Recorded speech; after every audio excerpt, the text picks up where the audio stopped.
Trump's doing a lot of things domestically in the United States that are cause for great concern for us as well. And I don't know any other candidate from 2024 who would do that. You tell me for the first time, but I think he's, a bad person. I think he's a bad guy. Yeah, he's a bad guy. It's too bad, but it's the way it goes. The case against That's him? the way it goes, right?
indicted by a grand jury in Maryland. Do you have a reaction to that? I didn't know that. You told me for the first time, but I think he's, a bad person. I think he's a bad guy. Yeah, he's a bad guy. It's too bad, but that's the way it goes. The case against him? That's the way it goes, right?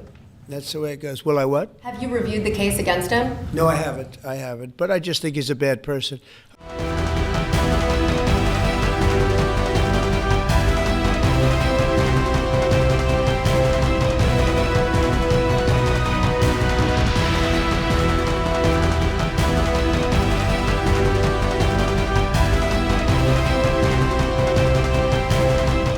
Well, unfortunately, what Trump has done on the tariffs generally is destroy decades of effort with India, but with a lot of other countries as well, to build up good faith and trust and reliance on the United States. And it will take time to repair that. That's the unfortunate reality.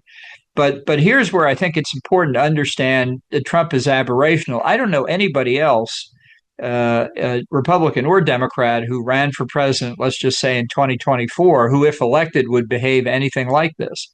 Trump's doing a lot of things domestically in the United States that are cause for great concern for us as well.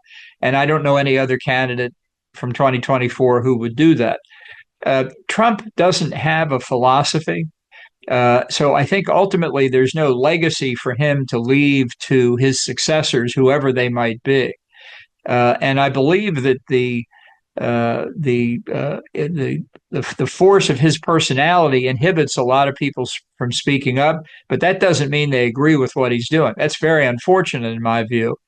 But I think the true strategic sense here, particularly for a country like India with its assets and capabilities and threats that it faces right on its own border, is just to take a deep breath and remember that the world's going to last longer than the next 3.5 years. And it's not pleasant to go through this. I'm not going to try and persuade anybody of that.